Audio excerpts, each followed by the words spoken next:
Hi everyone, thank you so much for coming to my YouTube channel. This is my very first video, so I'm really excited about it. I've been wanting to start my YouTube channel for about 2 months now, and I finally am sitting down to do it. So thank you for tuning in. As you can see by the title of my video, I'm going to be talking about what it's like living with generalized anxiety disorder.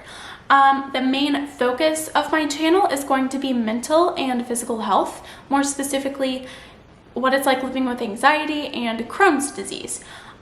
This video obviously is focusing on anxiety today. As my channel grows, I would love to let you guys into more of my life and maybe create some more fun videos as well. But for now, we're going to be sticking to anxiety and Crohn's. So yeah, let's get into the video.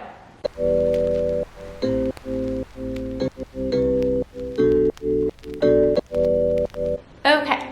So first, before I let you guys know about my personal experience, I wanted to talk about the DSM-5 criteria for generalized anxiety, just really briefly, for those of you who don't know what generalized anxiety disorder is at all. And so I have my handy dandy textbook from child and adolescent psychopathology class. I just graduated college, and so I still have this textbook. It's not the DSM-5, but it does have the DSM-5 criteria in it. So I'm going to go ahead and read the 3 main criteria for anxiety.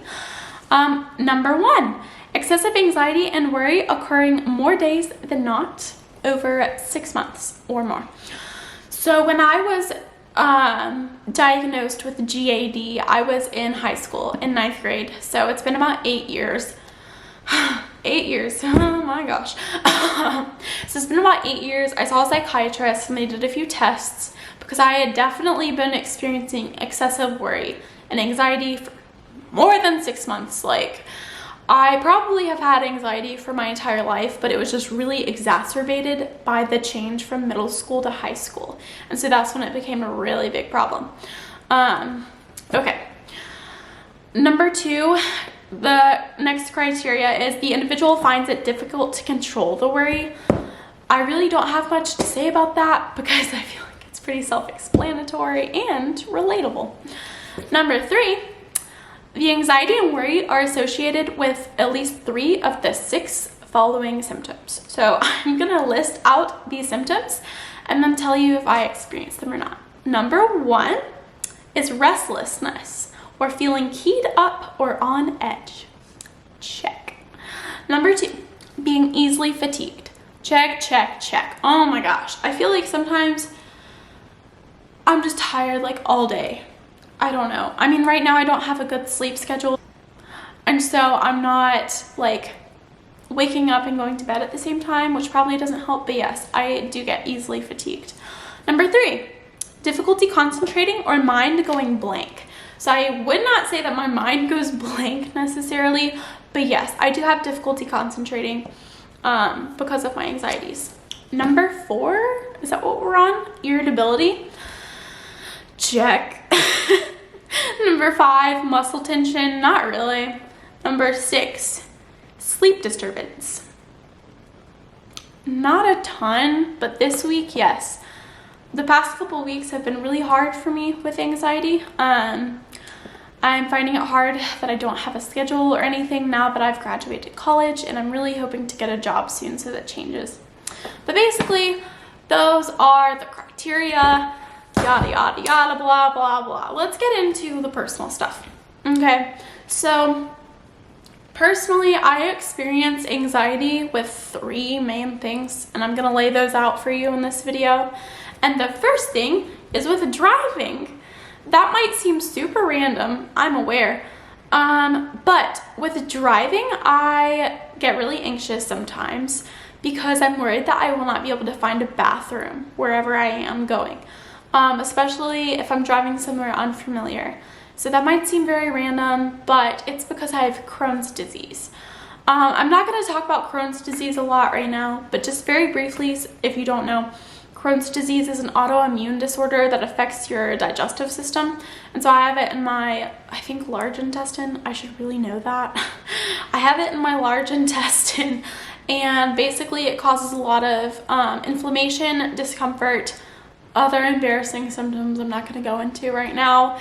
But one of those is having to go to the bathroom on really short notice. And so when I'm at home or at a friend's house or at school or at work or internship, whatever it is, I don't really get that anxious because I know where the bathroom is. But if I'm driving specifically somewhere that I have never been before, I do get anxious driving because I don't know where the nearest bathroom will be if I have to go all of a sudden, which does happen. So that's the first thing I get anxious with.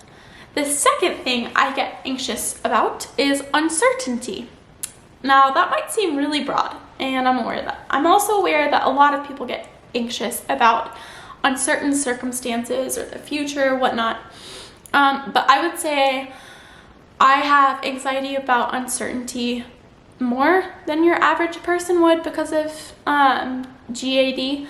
And so, yes, I get anxious about the future. If it's uncertain, I don't know what I'm doing, and that's hard for me right now because I just graduated. So I do get anxious about the future in uncertain situations. The third thing I experience anxiety with kind of ties into the uncertainty, but not really. It's kind of different, is new experiences. So with my anxiety, I just have a hard time with new experiences. It doesn't mean I don't want them or I don't like them. That's not the case. I do want to experience new things, especially like when it comes to traveling. It's just a little bit more difficult for me than it might be for you if you don't have GAD. And so I do have anxiety with new experiences. It doesn't even have to be with traveling anywhere big. It could have to do with going to a restaurant or just going somewhere new in general. So that's kind of a bummer. I'm definitely working on it though, and the good thing is once I have an experience one time, it's way easier to keep going to that place or doing whatever it is. And so it's really just getting that first 1 or 2 times out of the way, and I feel a lot better about it. So thankfully there's a way I can kind of working on it. It's just uncomfortable doing that thing the first time. So I'll give you a brief example. My family and I go to the beach every summer, and we go to the same beach, the same condo even, and pretty much do the same things every summer. And that is not anxiety inducing for me because I am so familiar with the area and the experience that it's very comfortable and I love it. But something related that was anxiety inducing for me was traveling to Germany last summer. So I got an amazing opportunity to go to Germany. I'm very thankful for that, and it was great. It was great, don't get me wrong. I really did enjoy it. However, it was very anxiety inducing to me because not only was I in a new place, but I was in a new place way far away from home. So if I needed to get home, that really wasn't an option. But it ended up being good. It was just hard going out of the country for the first time, especially to somewhere I hadn't been. And so I think if I were to go back to Germany, to the places I went to, or even new places in Germany or out of the country, it would be a little bit easier for me now because I've already had that experience. But the first time doing something is usually a little bit hard for me. So basically, those are the 3 main things I experience anxiety about. If you have generalized anxiety disorder or another anxiety disorder, what is something that you worry about? Leave it in the comments below. If you're comfortable, obviously that's kind of a loaded question. Thank you so much for tuning in. Have a great day.